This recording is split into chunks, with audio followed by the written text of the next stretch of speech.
My name is Jay Wilson. I'm the Executive Director of the Community Crossing here in Welch, West Virginia. Main background, I come out of business. I was in business manager at a car dealership, all the way to banking and financing, to vice president of an insurance company before I went into ministry. Went into ministry about 21 years ago, or 20 years ago, and I've been here in Welch for 17 and a half years. Felt a calling on my life that what I was doing was fine for that moment, but God wanted something else from me, and so eventually I ended up here. Well, I'm originally from Ohio, and we went to Gainesville, Georgia for about just short of 2.5 years before coming here. So we had different locations around the world where we would go in for anywhere from 1 to 8 weeks, and we'd be in a location. So Karen and I would either come to McDowell County for 1, 2, or 3 weeks, Philadelphia, or Detroit. I loved all 3 locations that we went to, but I love the people and what we did in McDowell County the most. I showed up about 7 months before the first flood, and of course then we had another flood 10 months later. Yeah, well, the first flood, July of '01, the difficulty and the challenge of that particular flood was really nobody in the county, as far as the agency goes, was experiencing flood relief. And so when that flood hit, the community was dazed, but so were all the agencies. And I talked about how we all sort of walked around like zombies for about 2 days, and then as we came together, we started to formulate a plan, and of course the state and the federal government, FEMA, got involved, and that's where the flood task force came out of. And then just as we got on top of that flood, then in May of '02, we got the next one, and it sort of hit a different part of the county. And because of, then instead of walking around for 2 days, we just sort of, I don't know how you describe that. It was depressing for about a day. And then again, we come together and said, okay, we've done this already. We've done it before. We can continue doing it. And so we did, and really had a great task force. My first memories was how it hit. I'm from Ohio, and we're used to tornadoes, and really this flood imitated more of a tornado to me than flooding. Flooding to me is water just sort of rises, goes outside the riverbed, but this one coming sideways. So it came fast, and but then it was gone. Where flooding for me was always a longer term process, and because like I said, it was almost like a tornado that it come rushing through, and it was obviously pretty dangerous. So that was new to me, and we were stunned. I mean, there's 2 days of trying to figure out, well, what do you do? And of course, in a community with very few resources, that initial point is like, what are you going to do? And but then certainly people from around the country and maybe around the world stepped in and started helping and giving us resources. We have a great amount of rain, and it comes off the mountain. It fills up the creeks and the rivers rapidly, and so I mean it's like whitewater rafting. You've seen whitewater rafting. That's sort of like what the creeks were, except they were muddy, and it rushes through, and it takes everything in this place. I mean, anything. Yeah. Maybe 6,500 people were homeless for a period of time. Well, the nice thing about McDowell County is people are all connected, a lot of family, and so obviously you go to family. That was one part of it. FEMA brought in trailers. That was another part of it, but the probably the worst consequence of it was people just left, and we're still experiencing that, and going from, I'm not sure at the time, was maybe 28,000 people. Again, you're testing my memory. But today we're down to around 18,000. So it's, and when you get 18, and it's a big area to have 18,000 people. So people are really spread out, separated by geography, and poor infrastructure. And so it really has a huge effect on a poor community. Now, it's not all bad. Okay. Getting rid of structures that was, beyond substandard wasn't bad. Cleaning up the community of, dilapidated buildings, not all bad. It's bad if people are living in them, but in the process of different events, tearing down buildings, getting rid of buildings that are getting dilapidated, that's not a bad thing. It's actually a good thing. Losing people's the bad thing. And of course, the more you lose, the less resources you have in the community. So that's, right now, stopping that would be awesome. And getting people to move back in, that contributes to rebuilding the society of McDowell County. That's an important step. Well, community crossing over the years has changed, and we changed based on what we feel God calls us to, but obviously the conditions and situations we find ourselves in. At one time, we were the premier and #1 short-term mission organization in the county. Back in 01, 2, 3, and maybe even 4, we averaged somewhere around 2,500 volunteers came in a summer. Since then, we backed off to, now we don't have virtually any. I do have a couple of very small teams that come in and help us in our processes, but for the most part, the short-term mission trips that we used to do, we don't do. Parents as Teachers replaced that, and that's an in-home visitation program where we work with young families who are from prenatal up to the age of 5. That was, for us, certainly, even though it's a secular program, it's a better ministry for us because it puts us in the home usually once or twice a month, and where we build long-term relationships. We'll work with, on any given year, about 85 families. It's certainly a task much bigger than community crossing. So hopefully it's a community-wide initiative. It's the citizens that need to do it, not community crossing or any other one organization. And it's not even politically, even a governmental agency is not going to be able to pull that off. There needs to be a master plan. There needs to be some leadership, and it needs to come from the citizens of McDowell County, not from outside, but from inside. But the challenge of infrastructure, getting a highway in and out is obviously part of the benefit of that. The consequence of that could be more people. Having businesses of which people can start congregating and coming back together. Welch is a ghost town at 5 o'clock on a Friday.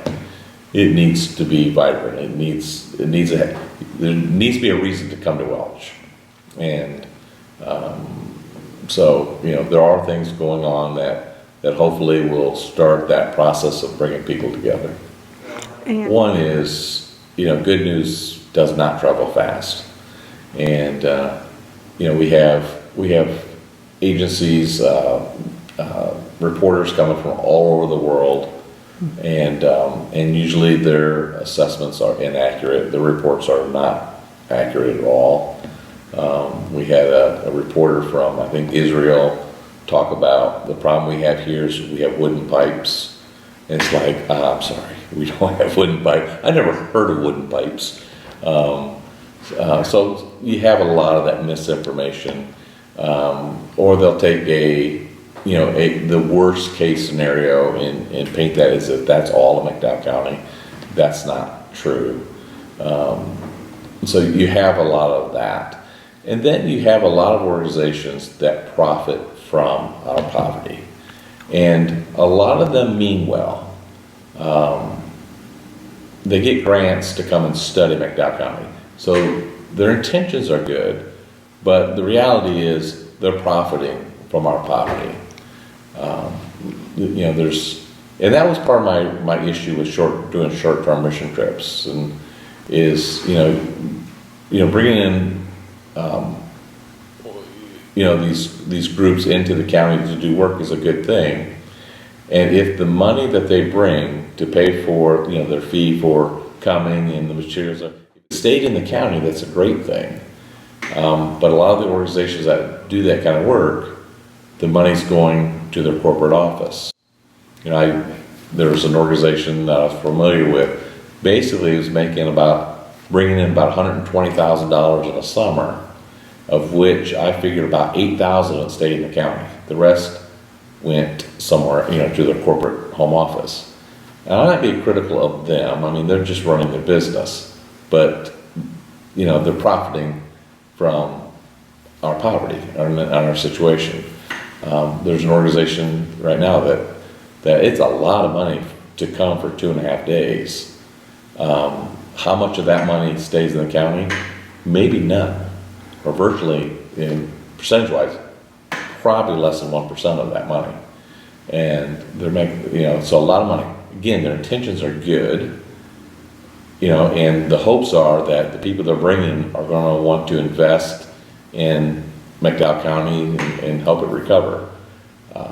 So far, I haven't seen any of that money. And as I talk to some politicians about it, that's, when I bring up that issue, they say, yeah, we haven't seen a dime from it. And again, their intentions are good. But even our universities, they get some serious grants to come and do studies and write out reports, and they come up with some phenomenal plans. But money doesn't come with the plan. So you don't get, they want us to do a program, but they won't pay for personnel to do it, which is, if you don't have personnel, you don't have anything. You gotta have boots on the ground. You gotta pay for those boots on the ground. So again, people are well intentioned, but the reality is when you live here, you start to see that people profit from our poverty. And there's a term that is used here by people who are born and raised here. It's called pet the critters, and it's very offensive to people here when these people from the outside come and basically come and take pictures and feel sorry for us, and then publish these articles or pictures about how bad it is here. And there are parts that are bad, but there are parts that are not. And so it's not always accurate. So that does not help. The answer to your question is the reports don't really help. The county knows exactly the situation they're in. And at the same time, those people who come and make these assessments and make these reports, even if they were accurate, which they're usually not, but even if they were, doesn't mean they're giving us a solution. And usually the solutions that people from the outside have and understand. I've been here 17 and a half years, but at one time, I come from the outside. I had all the answers driving in, but all the questions got changed when I got here. And so it's easy to take a snapshot and say, oh, this is what we need to do in McDowell County. If you only had this, or if you only had that would solve your problems. Well, it doesn't. It's not that. It's very complicated. And it took 50-something years to get in this position. And when somebody comes up with a sure shot solution quickly, it's probably not going to be right. Those who may be that fit what they're saying, It only affirms their lack of self-worth, and it only brings more hopelessness to them, because even though it's portrayed this way, it's also portrayed as if there's nothing you can do. And so, you know, when you hear report after report, well, this has been going on now for generations, this is the cycle, it's almost like a self-fulfilling prophecy. So you have that element, then you have the other element that just gets mad and gets angry at it. You know, recently there was an individual that wrote a Facebook post status about how bad it was here. The individual meant well, and he was trying to garner some support to bring product into the county to help people. The problem is he misrepresented the county. And you know, he was in a holler that was really bad off, but he portrayed that as the whole county's that way. Well, you know, 12 hours later, his Facebook Messenger, everything was filled up with about 200 serious criticisms and really downright attacks on him. You know, did he deserve it or not? Probably not, but it's like, you know, don't say stuff unless you know these things, and some things don't need to be said. And so he removed the post, he's apologized, but the damage is done. And so you do have an element that really has a chip on their shoulder, rightly so, that, you know, what you're saying is something not true. And anytime you use the term all or never or always, you're going to get in trouble anyhow. But there is something about McDowell County that draws some people here. I'm here for a reason. I love being here. I can't think of anywhere else I'd want to live. To describe that to people on the outside is difficult, because, how can you live in a community without a coffee house, which I try to question that myself. We need a coffee house, but yet the people here are incredible. I love the people here. I'm really content in my life. I'm following what I believe God's called me to do in a place He's called me to. As far as I know, I will die and be buried in McDowell County. But not everybody feels that way. But you need to live here to really get it.